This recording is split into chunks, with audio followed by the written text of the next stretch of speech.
वाहेगुरु जी।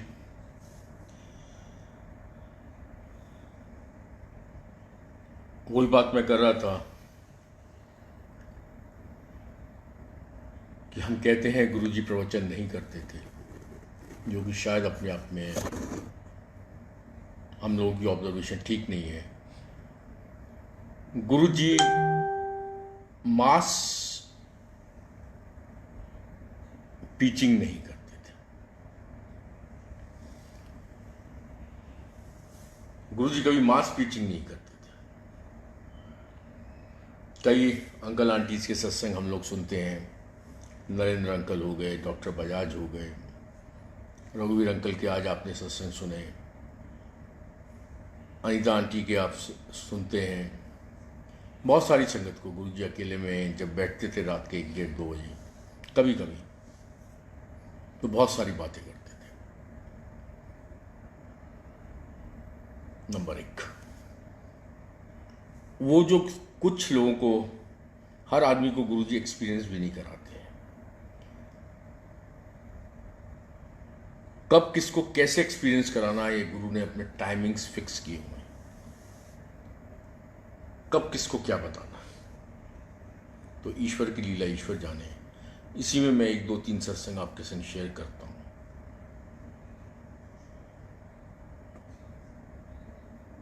आज से करीब 2 साल पहले, इट वॉज मार्च 2018, मार्च 2018 की बात है। मैं और मेरे स्टाफ के करीब 6 लोग, हम लोग 7 लोग थे। 7 लोग चाइना गए हुए थे फॉर बिजनेस पर्पस। फ्लाइट से जैसे ही उतरे, और आपको शायद, क्योंकि आप लोगों में से बहुत लोग इंटरनेशनल फ्लाई करते हैं, इन जनरल हम इंडियंस की एक बहुत बुरी आदत है, जब भी इंटरनेशनल फ्लाइट से नीचे उतरेंगे तो सबसे पहले पर पासपोर्ट 2 बोतलें शराब हमको ज़रूर चाहिए। हम बाकी और कोई काम करें ना करें, लेकिन एयरपोर्ट पे उतरते ही सबसे पहला काम है कि हमने 2 बोतलें शराब की पर पासपोर्ट लेनी है। सो वी वर 7 अराउंड, या 7 आई थिंक। तो यही था कि 14 बोतलें, बाकी मेरे फैक्ट्री में काम करने वाले लोग थे 6 लोग, इंक्लूडिंग मी 7। तो 14 बोतलें हमने लेनी है विस्की की, और सब मैंने अपने लिए लेनी है, कुछ पीने के लिए, कुछ रखने के लिए। वो रखने वाली जितनी बोतलें थी वो सारी ख़त्म हो चुकी हैं। Now I am short of whisky. तो 14 बोतलें लेनी है, तो कुछ चलो ये ले लो, कुछ 2 वो ले लो, 5-6 रेगुलर पीने वाली ले लो। I was busy in that. इतने में एक अंकल मेरे पास आए, उन्होंने जय गुरु जी बोला, क्योंकि मेरा पेंडेंट, ये बटन मेरे कुर्ते के टूट गए थे। पेंडेंट जो गुरु जी का मैंने पहना हुआ है अंदर, वो पेंडेंट उनको नज़र आ रहा था। देन ही सेड जय गुरु जी अंकल। मैंने भी उनसे कहा जय गुरु जी अंकल। फिर उन्होंने पूछा अंकल आप गुरु जी के पास जाते हैं? मैंने कहा हाँ अंकल मैं जाता हूँ। यही सब बातचीत हो रही थी, तो इतने में वो बोले कि अंकल मैं भी गुरु जी के पास जाता हूँ। आप कब से जुड़े हैं? मैंने कहा मैं गुरु जी से 2003-4 में जुड़ा हूँ। तो उन्होंने कहा अंकल मैं तो 4 साल पहले जुड़ा था गुरु से। अब उन्होंने अपना सत्संग शेयर किया, वो मैं आपके साथ शेयर करूँ। और ये जो मनोस्थिति है, जो अंकल का सत्संग में आपको समझ में आएगा, ये हम सबकी है। अंकल ने अपना सत्संग शेयर किया कि मैं 4 साल पहले करीब गुरु जी के पास गया था। जीवन में, in my life, he was facing lot of problems, कि मैं अपने जीवन में बहुत सारी प्रॉब्लम्स झेल रहा था। गुरु के पास जाना शुरू किया, धीरे धीरे मेरी प्रॉब्लम्स कम होनी शुरू हुई। मैंने गुरु का अरदास लगानी शुरू की, धीरे धीरे मेरी प्रॉब्लम्स बहुत कम हो गई और मैं गुरु जी के पास रेगुलर जाने लगा। 1.5 साल तक ये सिलसिला चलता रहा। तो जो भी प्रॉब्लम्स लाइफ के अंदर थी वो कम हो गई, और वो गुरु के एक सच्चे भक्त बन गए। जैसे ही 1.5 साल का टाइम बीता, जो प्रॉब्लम्स खत्म हुई थी या कम हुई थी, वो प्रॉब्लम्स उनसे भी डबल रूप में फिर लाइफ में आ गई।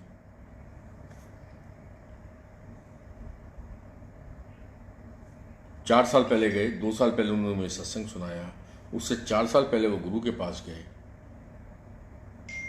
जो भी प्रॉब्लम्स उनके लाइफ में थी उसके लिए उन्होंने गुरु जी से मांग की, प्रॉब्लम्स उनकी ख़त्म हो गई। 1.5 साल तक प्रॉब्लम्स नहीं रही। हर हफ्ते कह रहा मैं बड़े मंदिर जाता, आना जाना जब भी टाइम मिलता मैं बड़े मंदिर जाता।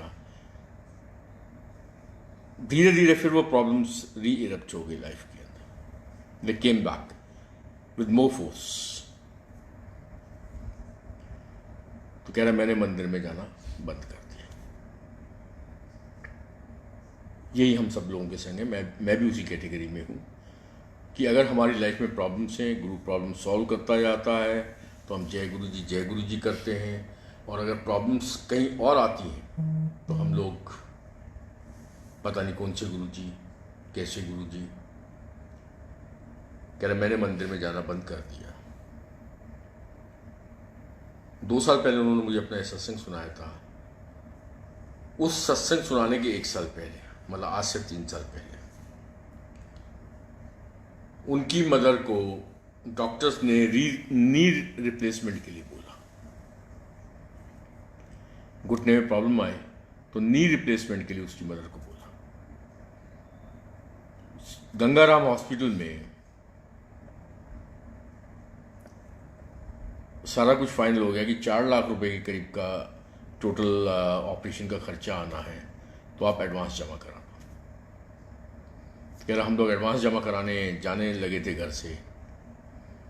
मदर ने कहा कि नहीं, आज मैं बड़े मंदिर जाना चाहती हूँ।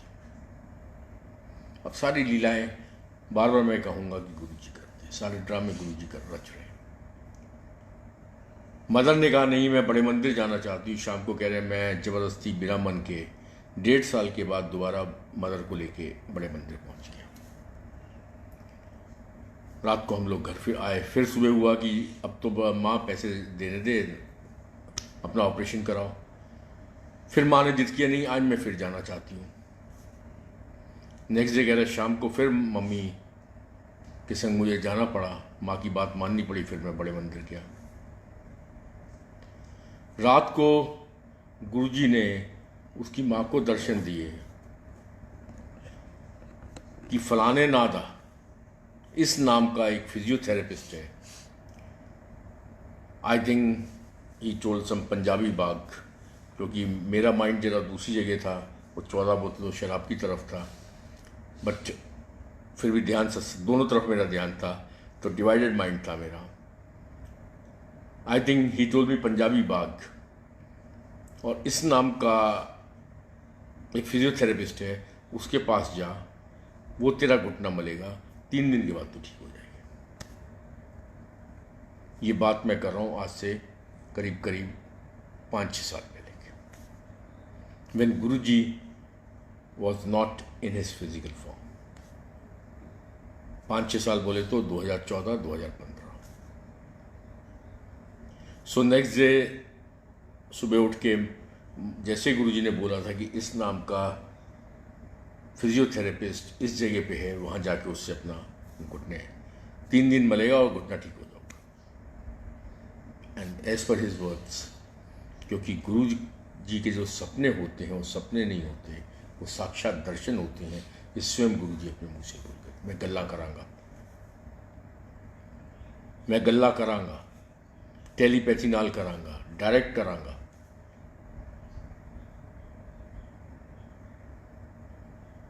तो फाइनली वो फिजियोथेरेपिस्ट ढूंढ लिया गया। 3 दिन उसने मला, and as per his words, as per गुरुजी's वर्ड्स, वो आंटी टोटल ठीक हो गई। There was no need for the knee replacement. तो वही अंकल मुझे बता रहे थे, अंकल मेरे जीवन में तकलीफ़ें वैसी की वैसी, मेरे जीवन की तकलीफ़ें कम नहीं, लेकिन मैं इनको कैसे क्या मानूं। अब उनका जवाब था कि अंकल आप बताओ इनको क्या मानूं। अंकल जवान थे, मैं मन ही मन हंसा, मैं थोड़ा सा मुस्कुराया। मैं ले अंकल, ले गुरुजी, तो बुढ़ी नू तो ठीक करता, जवान नू तंग करके रख रहे हो। भाई एक जवान आदमी, उसकी जवानी में उसको खुशी दे नहीं रहे हो और बुढ़ी नू ठीक करता, तुसी की ड्रामा करते रहते हो तुसी। मैं मनी मन अपना सोच रहा था, पर वही बात आती है कि फिर सबकी कर्मों का हिसाब किताब। वो गुरु को बेटर पता, हमें कुछ भी नहीं पता। गुरु जानता उस बात को, हम जान नहीं सकते। इसी में एक सत्संग अभी करीब 6 महीने पहले, आई वॉज इन बड़ा मंदिर, दोपहर का टाइम था। गुरु जी की कृपा है कि मुझे थोड़ी इज्जत बख्शते हैं और बहुत बड़ी कृपा है ये। तबीयत मेरी ठीक नहीं थी। अगेन दिसंबर की 1 तारीख को मैं चाइना से वापस आया था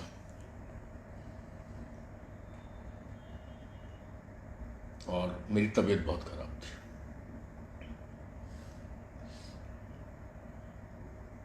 कहने की ज़रूरत कुछ नहीं है। दिसंबर 1, 2019 कोरोना पीरियड में आई वॉज इन चाइना। और जब मैं आया था तो मेरी तबीयत बहुत ख़राब थी। मैं रात को ठंड के टाइम पे बड़े मंदिर नहीं जा पाया। तो नेक्स्ट डे संडे था, मैं बड़े मंदिर दोपहर के टाइम पहुंच गया और लंगर प्रसाद दोपहर में जो सेवादारों को बनता है वो लंगर प्रसाद कर रहा था। इतने में एक आंटी ने आके अपना सत्संग मेरे संग शेयर किया, अंकल मैं आपकी बहुत दिनों से वेट कर रही थी और देखो आज मैं बहुत मन से आपको याद कर रही थी और देखो आप यहाँ बड़े मंदिर में आ गए। मेरी तबीयत ठीक नहीं थी, टेम्परेचर था, मुझे खांसी थी, जुकाम था, ऑल सिम्टम्स ऑफ ब्लडी कोविड-19। तो आंटी वहाँ बैठ के उन्होंने अपना सत्संग शेयर किया कि अंकल ये सत्संग मैं आपके संग ही शेयर करना चाहती थी, क्योंकि मैंने आपके बहुत सत्संग सुने हुए हैं। मैं चाहती थी कि आपके संग ये सत्संग शेयर करूँ पहली बार, और कई दिनों से आप मुझे नज़र नहीं आए थे। आज पता नहीं क्यों बहुत इच्छा हो रही थी कि मैं आपके संग, आप कहीं मिल जाओ मुझे। उनके गुरु जी की इच्छा, आज मैं आ गया हूँ बड़े मंदिर, उनकी कॉल है तो I have to be here. उन आंटी ने अपना सत्संग शेयर किया कि उनके पेट में कई दिनों से दर्द चल रहा था, उनके पेट में भयंकर दर्द था। कई तरह के डॉक्टर्स को दिखा दिया, अल्ट्रासाउंड्स हो गए, मेडिसिन्स हो गई, एवरीथिंग हैपेंड, सब कुछ हुआ,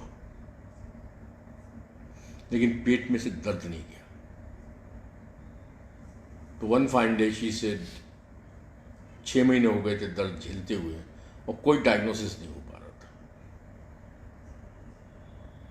जब कोई डायग्नोसिस नहीं हो पा रहा है, कोई पेन किलर्स एंड एवरीथिंग, तो रात को बड़े मंदिर से कह रही मैं अपने घर में पहुंची 12-1 बजे। काफ़ी रोती रही, रोते रोते गुरु से अरदास लगाई, गुरु जी बहुत हो गया, 6 महीने हो गए, आई एम सो अनकम्फर्टेबल, कोई डायग्नोसिस नहीं हो रहा, मैं क्या करूं। कह तब साक्षात रात के डेट, साक्षात, इट्स नॉट स्वप्न दर्शन, इट्स नॉट ड्रीम दर्शन, it's not through telepathy, it's direct दर्शन। डायरेक्टली गुरु जी मेरे पास आए, मैनू कहते अखा बंद कर। कह रही मैंने आंखें बंद की। अब आंखें बंद करके कह रहे आंटी कि मैं ये देख रही हूँ कि मेरा कोई जन्म दिखा रहे हैं गुरु जी, जिसमें मैं एक प्रेग्नेंट लेडी को मार रही हूँ, उसके पेट में बच्चा है, मैं उसके नीचे गिराती हूँ, गिरा के उसको टांगों से मारती चली जाती हूँ। वो पेन से, वो लेडी पिछले जन्म में पेन से वो करा रही है और मैं उसकी टांगें मारती चली जाती हूँ। फिर गुरु जी कहते अखा खोल, कहते पेट दे बच्चे नूं तू मारिया सी, 9 महीने तकलीफ झेल नहीं पाओगी, चिंता ना कर, गुरु बेटा माफ कर चुके थे,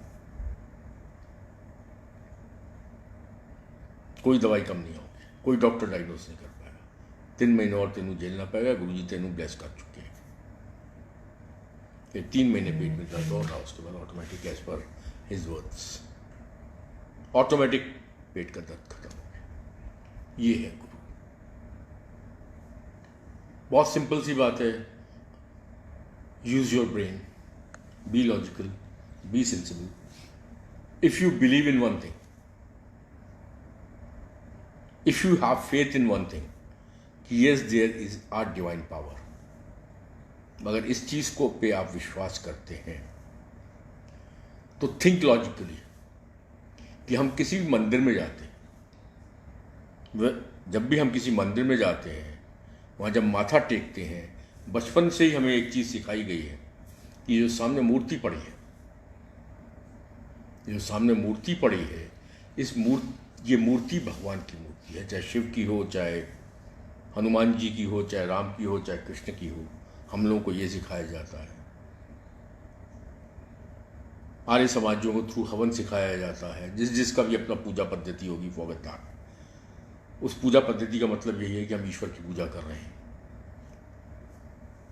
जब हम मंदिर जाते हैं, being Hindu, we have been taught since our childhood कि सामने जो मूर्ति पड़ी है, ये मूर्ति में भगवान है। हम झुकते हैं, इसीलिए झुकते हैं कि ये सामने भगवान बैठे हैं, ये हमें आशीर्वाद देंगे। नाउ थिंक लॉजिकली, जब ईश्वर को, जब भगवान को एक मूर्ति के अंदर डाल सकता है, अगर भगवान को एक मूर्ति के अंदर डाल सकता है, अगर वो सच है, तो भगवान गुरु के रूप में इस धरती पे क्यों नहीं आ सकता?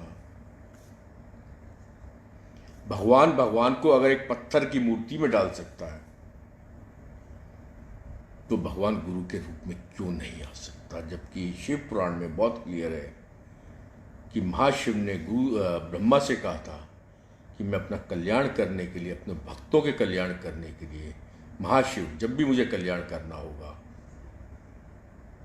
अपना भक्तों का कल्याण करने के लिए मैं गुरु के रूप में धरती पे जाऊंगा। और ये हम लोगों का बहुत भाग्य है कि पता नहीं कितने जन्मों की तपस्या, कितने जन्मों के अच्छे कर्म, हमें मौका मिला कि इस जन्म में, शब्द कीर्तन में भी आता है, कितने जन्म बिछड़े थे माधो। मैं बहुत ज़्यादा पंजाबी नहीं जानता, थोड़ी बहुत गुलाबी पंजाबी में बोल सकता। So, कितने जन्मों के बाद ये गुरु हमारे जीवन में आए। वैसे तो कहते हैं कि इंसान का जन्म भी अपने आप में बहुमूल्य जन्म है, लेकिन वो बहुमूल्य जन्म है या नहीं है मुझे नहीं पता, लेकिन जब गुरु के संग हम जुड़ गए हैं तो वाकई ये जीवन बहुत बहुमूल्य है। And we have to act accordingly. 2 सत्संग मैंने आपके संग शेयर किए। एक अंकल का, जिनकी मदर को गुरु जी ने स्वप्न दर्शन दे के उनका कल्याण किया। कौन कर सकता है ऐसा? कौन सा जादू? एक आंटी का, जो गुरु जी जिनके पास साक्षात है। बहुत सत्संग ऐसे हैं जिसमें गुरु जी साक्षात है। वो उनकी कृपा, वो किसके पास साक्षात जाएंगे, वो उनकी कृपा किसके पास स्वप्न के थ्रू आएंगे, वो उनकी कृपा किसके थ्रू टेलीपैथी करेंगे, वो उनकी कृपा जैसे वो करेंगे।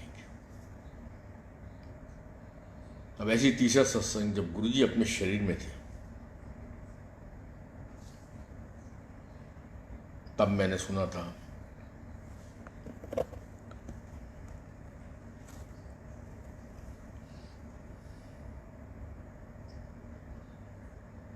अंकल चटर्जी अंकल का, शायद वो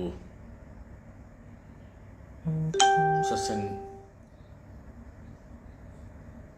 जो उन्होंने मुझे सुनाया था वो मैं आपके संग शेयर कर रहा हूँ।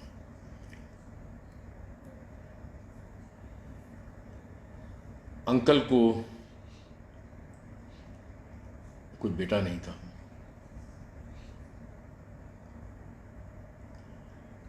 तो अंकल गुरुजी के बहुत चहेते संगत में से एक रहे हैं, जो ज़बरदस्ती गुरुजी से अपनी बातें मनवाते थे।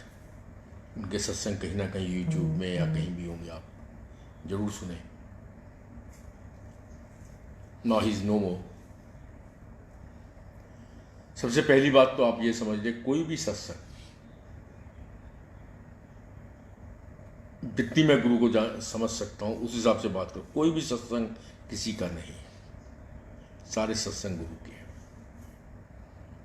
ना वो चटर्जी अंकल का सत्संग है, ना वो मेरा सत्संग है, ना वो किसी XYZ तोपची का सत्संग है, वो सारे सत्संग गुरु के सत्संग हैं।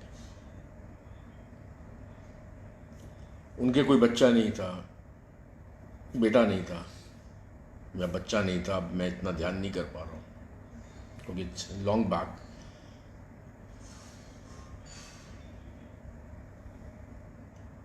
गुरुजी से प्रे करते थे, कई बार प्रार्थना की उन्होंने, गुरुजी हमें बच्चा दे दो, हमें बेटा दे दो, हमें बच्चा दे दो। वाइफ उनकी, वो बहुत लाडले गुरु के भक्त, जो गुरु से अपनी कई बातें मनवा लेते थे, क्योंकि हर सत्संग हर समय आप दिमाग में नहीं रख सकते, हर सत्संग को हर समय आप ध्यान में नहीं रख सकते। डॉक्टर चटर्जी, उनका सत्संग आप लाइट ऑफ डिविनिटी में आराम से पढ़ सकते हैं। गुरुजी से कई बार उन्होंने बच्चा मांगने की कोशिश की। उनकी वाइफ आंटी को गुरुजी पे ज़्यादा विश्वास नहीं था, वो भी कई बार जिद करती थी, तुम्हारा गुरु बच्चा नहीं देता तो जाओ, क्या फ़ायदा फिर। तो वन फाइन डे वो जिद पे आ गए, गुरुजी हमें बच्चा दो। आंटी नहीं मानती, हमें बच्चा दो। कह रहे हैं गुरुजी मुझे कमरे के अंदर ले गए, कमरे में ले जाके उन्होंने अपनी टी-शर्ट ऊपर की।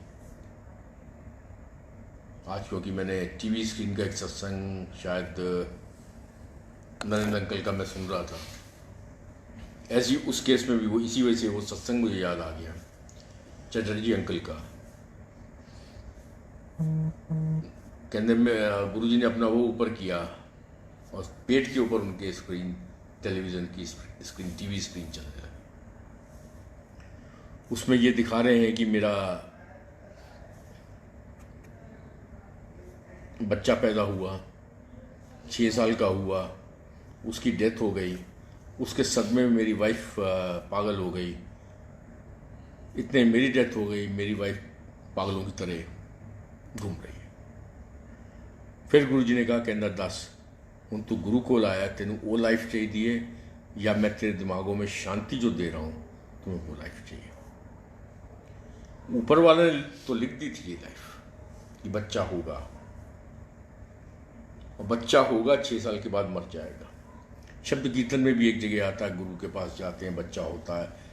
गुरुजी आए, हमारे 10 गुरुओं में से कोई गुरु का है एक शब्द कीर्तन कि वो गुरु आशीर्वाद देते हैं और बच्चा मर जाता है। फिर दूसरा होता, फिर मर जाता, फिर तीसरा होता, तब गुरु आशीर्वाद देते हैं, लंबी उम्र की। वही गुरुजी ने दिखाया कि मैंने 6 साल के बच्चे को अगर मरता और ये सब तुम्हारे संग होता जो ऊपर वाले ने लिख दिया था, क्या तुम्हें वो लाइफ चाहिए? मैं ये लाइफ दे रहा हूं जिसमें आप शांति से अपना जीवन व्यतीत करो। मरना तो सबने है, रहना यहाँ किसी ने नहीं है, परमानेंट किसी की भी जगह नहीं है। Everybody has to die, everybody has to leave his body. You know, जब गुरु अपनी बॉडी छोड़ सकते हैं तो हमारी आपकी औकात क्या? ये जीवन है, इस जीवन में संघर्ष है। 2 छोटे एपिसोड्स मैं आपसे बात कर रहा हूँ। सब लोगों ने महाभारत देखी है और रिसेंटली तो सबने देखी होगी, बहुत लोगों ने रामायण भी देखी होगी। महाभारत था क्या? अगर टोटल स्टोरी के जिस्ट पे हम जाते हैं तो सिर्फ एक ही चीज़ थी कि दुर्योधन को नहीं बैठने देना था, युधिष्ठिर को राजा बनाना था। भगवान चाहता तो एक वैसे ही काम कर देता। क्यों 18 लाख लोगों को मरवा के ये काम किया। सब लीला है। 18 लाख लोग कहते हैं, 18 करोड़ लोग कहते हैं, जितने ही मरे महाभारत के अंदर। काम क्या था भाई? युधिष्ठिर को बैठना था। भगवान तो इतना शक्तिशाली है, he is all that powerful कि वो युधिष्ठिर को 1 सेकंड में बिठा सकता था। But why this drama? Because we are the part, we are just puppet of this drama. दूसरे आप रामायण के केस में आ जाए, भगवान राम जिनकी मुट्ठी में पूरी सृष्टि हो, जिनकी मुट्ठी के अंदर पूरी दुनिया हो, एक हिरण की खातिर जिनकी पकड़ में पूरी दुनिया हो, जिनकी मुट्ठी की पकड़ में पूरी दुनिया हो, एक हिरण को पकड़ने के लिए वो जाते हैं, उनकी पकड़ ऐसी कमजोर हो जाती है कि आंखों में आंसू आ जाते हैं। जीवन का संघर्ष। जब भगवान राम भी आए उनको भी करना पड़ेगा, जब भगवान श्री कृष्ण आए उनको भी लीला दिखा के ये संघर्ष करवाना पड़ेगा। ये सब लीलाएं चलती रहेंगी, लेकिन हम लोग उससे ज़्यादा लक्की हैं कि हमारे जीवन में महाशिवाय हैं। वो तो भगवान विष्णु के अवतार शायद माने जाते हैं, जो गुरु जी कहते थे मेरे दरबार में लाइन लगाते। नहीं समझ में आता था उस टाइम कि ब्रह्मा विष्णु महेश आज मेरे दरबार में आए थे, लाइन लगा के चले गए थे। कई सत्संग आप लोगों ने भी सुने होंगे। उस समय लगता था यार ये बहुत बड़े फैक्ट हैं। उसी में जैसे एक सत्संग में शेयर कर रहा हूँ, हमारे दोस्त हैं रंजीत शर्मा, फिल्म प्रोड्यूसर हैं। उन्होंने एक पिक्चर बनाई थी जय शनिदेव महाराज, टेलीफिल्म। उनकी टेलीफिल्म्स थोड़ी बहुत अपना चलती रहती थी, बनाते रहते थे, चलती रहती थी। ऐसी गुरु जी की बात हुई तो वही कहने लगे चलो मैं गुरु जी के पास आपके चलता हूँ। और गुरु जी के पास गए, उस जय शनिदेव महाराज पिक्चर की सीडी लेके। जब सीडी लेके गए तो गुरु जी ने उसको अपने पास बुला लिया। हाँ भाई की करन आया है? उसने कहा महाराज एक पिक्चर बनाई है, प्लीज़ पिक्चर ब्लेस कर दो। गुरु जी की पिक्चर ना रहा? उन्होंने कहा गुरु जी जय शनिदेव महाराज की। उन्होंने कहा जय शनिदेव महाराज। गुरु जी जोर से ऐसे हा ले जय शनिदेव महाराज। मेरा छोटा या चिल्ला वो लटका पे ले वो पिक्चर ब्लेस कर। किसी संगत ने पूछा, फिल्म प्रोड्यूसर का जब पिक्चर का नाम आता है तो हम लोग बड़े तो वहाँ आंटी खड़ी थी, उन्होंने पूछा कि गुरुजी कौन सी पिक्चर? एमी खाम खा, छोटा या चिल्ला, एमी लटका पे। उस समय नहीं समझ में आया था। मैंने कहा कहाँ इतने बड़े महा शनिदेव महाराज और कहाँ एक छोटा सा बब्बा, 200 की भी संगत नहीं है। बड़ा फैक्ट था भाई ये तो। मतलब उस समय मेरे दिमाग में आया, बहुत फैक्ट था। लेकिन जब 2010 में गुरु समझ में आ गया तो बहुत क्लियर समझ में आ गया, आप ही तो सब कुछ हो। तो गुरु की बात मानो, सब वहमों से दूर हो जाओ। सचमुच जब इनका लंगर प्रसाद बनता है, 9 देवियाँ आके लंगर प्रसाद बनाती हैं। पूरी कहते सी माता मेरी बेटी है, हनुमान मेरा अकाउंटेंट है। नहीं समझ में आता था उस टाइम, लेकिन ईश्वर की लीला ईश्वर जाने। Yes there is a divine power. जब एक मूर्ति में डिविनिटी डाल सकती है, मंदिर में एक पड़ी हुई पत्थर की मूर्ति या किसी भी मूर्ति के अंदर डिविनिटी को डाल सकती है, तो डिविनिटी गुरु के रूप में भी इस जीवन में आ सकती है। गुरु किसी भी रूप में आ सकता है। यही आज नरेंद्र अंकल का मैं सत्संग सुन रहा था, जिसमें उन्होंने गुरुजी ने उनको बताया था, मैं अखनू अद्धा पल भी इस तरह करा, मैं तो हजारों वेश लेके पता नहीं कितने कितने मान जाता। सो वी आर लकी कि बहुत जन्मों की कमाई करने के बाद गुरु हमें इस जन्म में मिले हैं। इसको नॉर्मल एपिसोड लेके मत चलो लाइफ का, इसको कोइंसिडेंस मान के मत चलो लाइफ का, इसको कोई एक्सीडेंट मान के मत चलो लाइफ का। इसको छोटी चीज़ों में मत गवाओ कि आए हैं जी ये करा दो गुरु जी, वो करा दो, वो तो हम मांगेंगे ही, लेकिन उससे पहले मानना सीखो। गुरु को मानो, गुरु से मांगो, कोई बात नहीं। विश्वास रखो, गुरु आपको सब कुछ देगा जो आपके लिए अच्छा होगा। इस शब्दों के संग आज का सत्संग मैं यहीं ख़त्म करता हूँ। जय गुरु जी। सबको गुरु जी की ब्लेसिंग्स मिले, सब के ऊपर गुरु जी कल्याण करें, सबके ऊपर अपनी मेहर बरसाएं। जय गुरु जी।